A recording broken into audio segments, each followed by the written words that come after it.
Hey guys, June here, and this video is going to be a guide for Rise of the Six.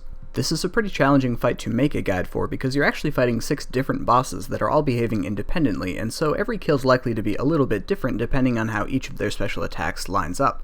So what I want to do is go through each brother individually and talk about their special attacks and how we can deal with them. Then towards the end of the video, I'll talk about some specific DPS strategies for dealing with the main configurations of the different brothers.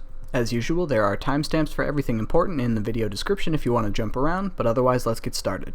This fight takes place in a split arena, and you're generally going to have a team size of 4 people which is required to start a fight. Your team of 4 is going to split into 2 groups of 2, and each of these groups of 2 people is going to take on 3 of the Barrow's brothers, the rotation of which will change daily. Each of the brothers has 50,000 HP, and when a brother is killed, it restores 5,000 HP to any remaining brothers, and a 30-second timer is activated. Killing another brother resets that timer, but if the 30 seconds expire without killing an additional brother, any of the dead brothers are revived at 25,000 HP. Once all 6 brothers have been killed, the fight will be completed successfully. Additionally, at the beginning of each kill, a brother is chosen at random to be the Shadow Brother. This is indicated by the brother saying, "You dare disturb the shadow" on spawn, and for this brother, a random HP threshold and timer are selected. Once that HP threshold on that brother is hit, that timer activates, and if the brother is not killed before that timer expires, then the brother dumps the entire team into the Shadow Realm.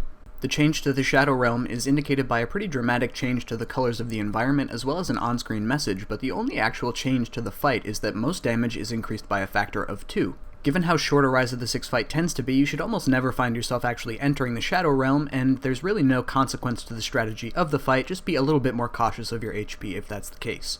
As for the brothers themselves, each of them has a passive effect that reflects their Barrow set effect. As an example, Dharok deals higher damage with his auto attacks as his HP decreases, but this doesn't influence his special attacks, and in general none of the passive effects influence the fight in a major way.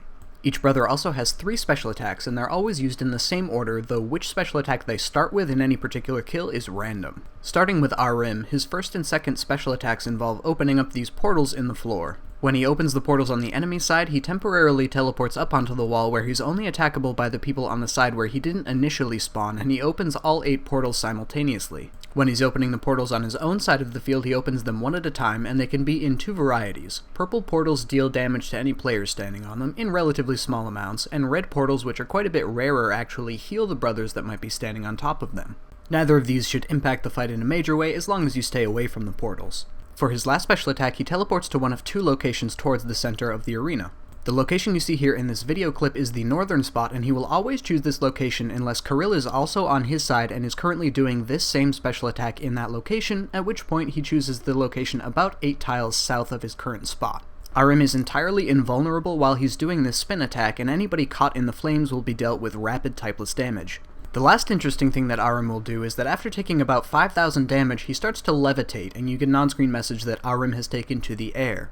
Once this occurs, he remains in the air for about 2 minutes, and in this state he can't use his Fire Spin special attack. He takes 50% damage from magic and is undamageable with melee attacks. For this reason, it's very important that at least one person on the Ahrim side, whatever the particular rotation for that week is using ranged, and we'll deal with gearing a little bit more later on in the video.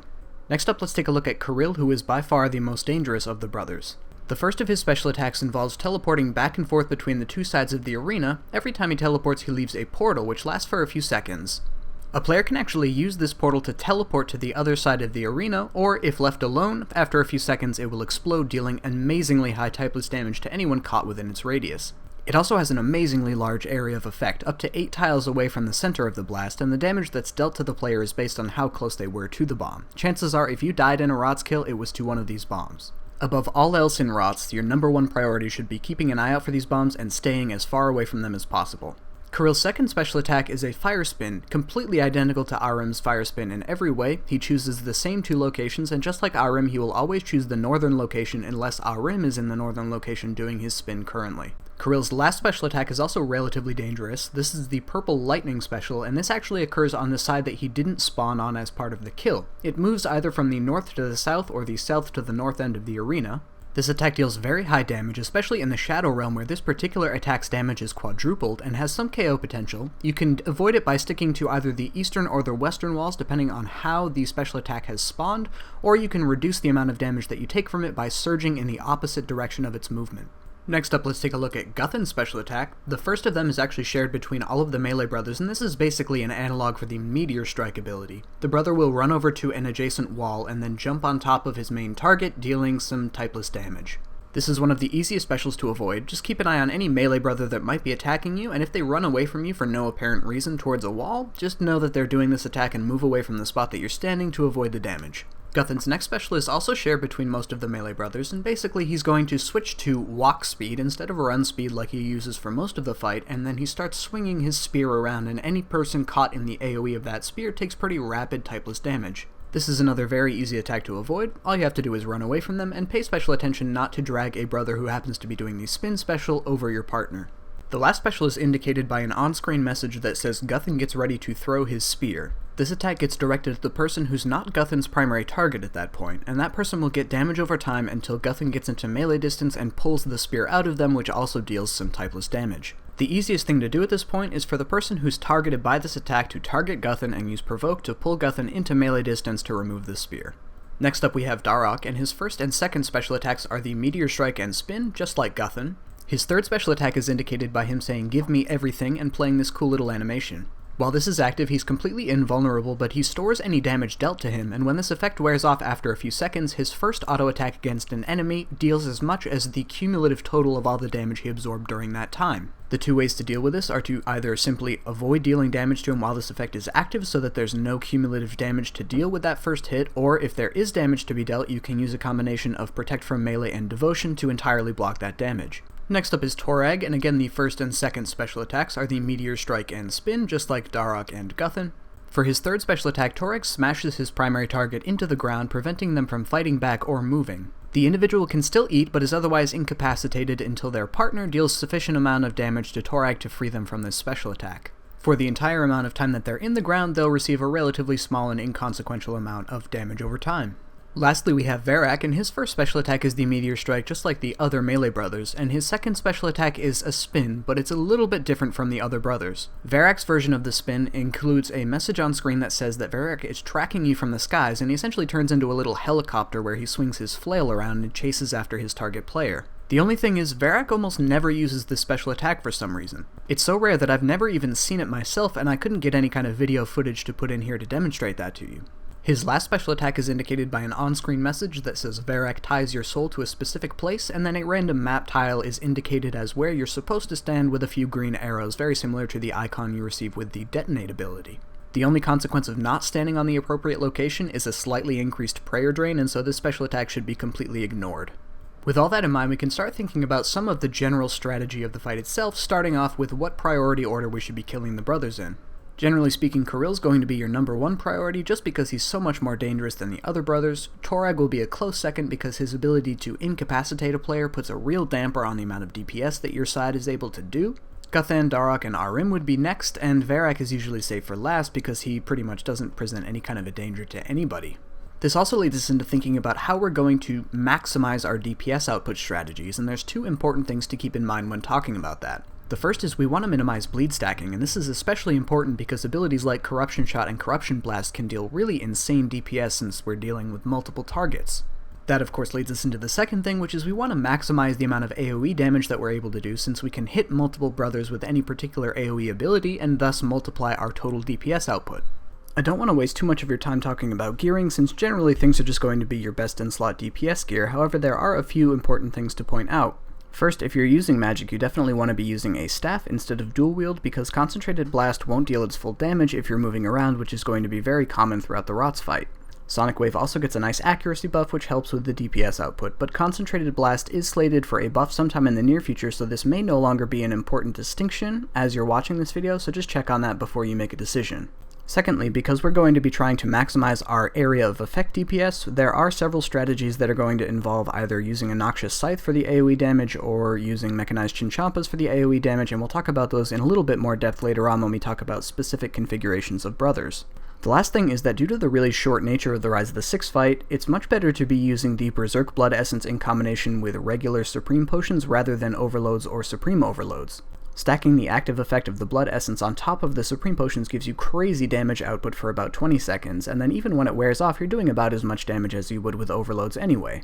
Because the fact that a Rots fight will only last between 30 to 60 seconds on average anyway, depending on the skill levels of the team, this is a much more effective strategy than using overloads, especially because there's really no reason for you to be using Ceridome and Bruise to heal. So let's start our look at some of the different rotations of brothers by talking about when Ahrim is on the side with two of the melee brothers.